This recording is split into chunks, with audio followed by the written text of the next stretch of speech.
के कि कौन से एरिया में किस तरीके से कितना रेनफॉल होता है, इससे हमें एक बार में ही पता लग जाएगा। फॉर एग्जांपल इसमें साथ में हम एक मेन्यू भी बना देते हैं, मतलब इससे हमें आइडिया होता है कि कहाँ पे क्या होता है। फॉर एग्जांपल ऊपर सबसे टॉप मोस्ट पे है कि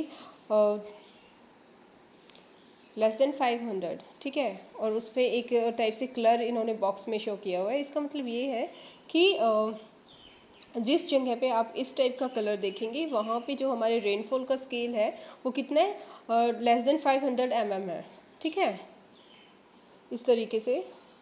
और जो दूसरा है, दूसरे एरियाज़ है, फॉर एग्जांपल ये डार्क ब्लू इसमें दिया है, तो उसमें जो हमारा जो रेनफॉल है 3000 to 4000 mm तक हमारी रेनफॉल होती है। तो इससे हमें सिंपली आइडिया हो जाएगा कि हाँ हमारे कौन से एरियाज़ में है जो ज़्यादा रेनफॉल है। फॉर एग्जांपल यहाँ पे डार्क ब्लू है, इसका मतलब ये है कि हाँ यहाँ इस वाले एरिया में इतना ज़्यादा रेनफॉल होता है। ऊपर का एरिया भी यहाँ दिखा है, अब पूरा ये मेरे पास मैप नहीं है इसमें अभी। तो इस तरीके से हमें होता है। यहाँ पे हमारा अंडमान निकोबार आइलैंड्स जो है हमारे वो हैं, तो यहाँ पे भी रेनफॉल ज़्यादा होता है। सो एक बहुत ही इजी वे में और बहुत जल्दी से हमें व्यू मिल जाता है कि कहाँ पे क्या है। सो थीमेटिक मैप्स भी बहुत ज़्यादा इम्पोर्टेंट होते हैं। अब इसमें एक एग्जांपल है फॉरेस्ट का जो मैंने डिस्कस किया था कि कौन से स्टेट में कितना फॉरेस्ट है, ये इस टाइप से शो कर रखा है। साथ में एक ये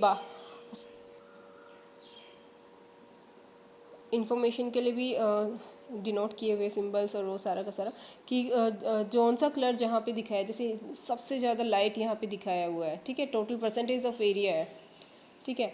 सबसे लाइट जहाँ भी है, जैसे ये वाला पोर्शन है यहाँ पे बिल्कुल लाइट शो कर रखा है, इसका मतलब यहाँ पे सबसे कम फॉरेस्टेड एरिया है हमारा, ठीक है, 2 to 7%। और ये जो बिल्कुल डार्क ग्रीन है यहाँ पे हमारा 75 to 90% हमारा फॉरेस्टेड एरिया है, ये देखो, ठीक है। सो हमारा जो इसमें डिनोट होता है ये हमारे कलर्स जो है के थ्रू हमें पता लग जाता है इजीली कि हाँ कौन से एरिया में हमारे फॉरेस्टेड। ऑफकोर्स थीम यही दी हुई है तो हम इसमें इसके बारे में ही डिस्कस करेंगे, तो उससे हमें नॉलेज हो जाती है। सो अब जो मेन बात आती है वो ये आती है कि कंपोनेंट्स ऑफ मैप क्या है, ठीक है, उसमें कौन कौन से इंपॉर्टेंट चीज़ें हैं जिनको हमें जो हेल्प करती है हमें स्टडी करने में मैप की। फर्स्ट है distance. Map are drawing which reduce large portion of land to fit on a sheet. देखो हम क्या करते हैं, जैसे हम पूरा जो कंट्री होता है अगर हम उसको स्टडी करते हैं तो हमारा कंट्री कितना बड़ा है ना, हम उसके जो इतने बड़े को कंट्री को पूरा एक पेपर पे हम उसको ड्रॉ कर रहे हैं, तो ये बहुत एक वैसा केयरफुली और स्किल्ड काम होता है। इसमें क्या होता है, हम इतने बड़े कंट्री को हम एक पेपर पे शो कर रहे हैं तो उसके लिए हमें एक स्केल लेना पड़ेगा।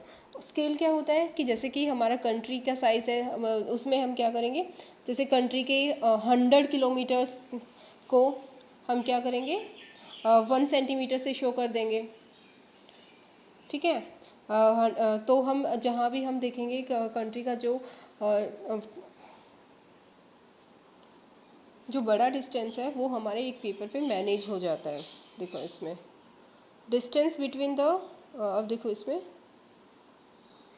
Distance between the places is real. देखो एक्चुअल में जो हमारा होता है, जैसे फॉर एग्जांपल गुजरात से लेकर दिल्ली तक या फिर गुजरात से लेकर वेस्ट बंगाल तक एक डिस्टेंस है, एक प्रॉपर डिस्टेंस है, ठीक है, उसको हम इतना नहीं दिखा सकते।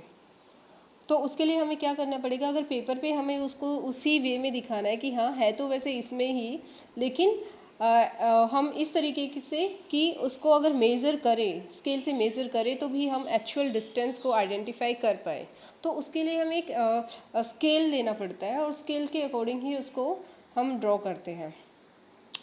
जो अभी एग्जांपल मैंने दिया कि 100 किलोमीटर्स को या फिर 500 किलोमीटर्स को हम 1 सेंटीमीटर से डिसाइड कर सकते हैं, लेकिन हमें इसके लिए मेंशन करना होगा कि हमने साथ में कौन सा स्केल हमने यूज़ किया है, ठीक है, शो करते हैं उसमें।